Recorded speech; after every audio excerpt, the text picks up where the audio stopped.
И уште велат, а да после изборите СДСМ ќе оди во стечај, а Бранко ќе биде стечајен управник. Добро, да ве прашам една работа.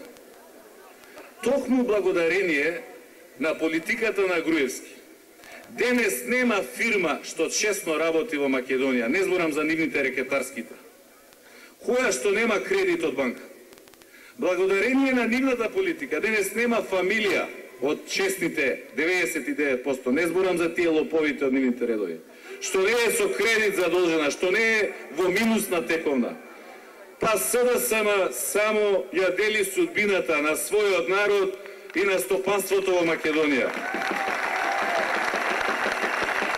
И сме земаме кредити и ќе ги вратиме. Ама друго прашање сега мене ме мачи. Ако ние својава кампања со кредит ја финансираме, од кај им се парите на нив за нивната 10 пати поскапа кампања? Од криминалот, од рекетот, од глобите, од казните. И уште нешто, на 2 месеци пред избори, Груевски од Меѓународниот монетарен фонд зеде кредит 220 милиони евра. На сите ни е јасно зашто, за да ги купува изборите. Сега по истава нивна логика, Груевски ја спрема Македонија за стечај. Тој се спрема за стечајен управник.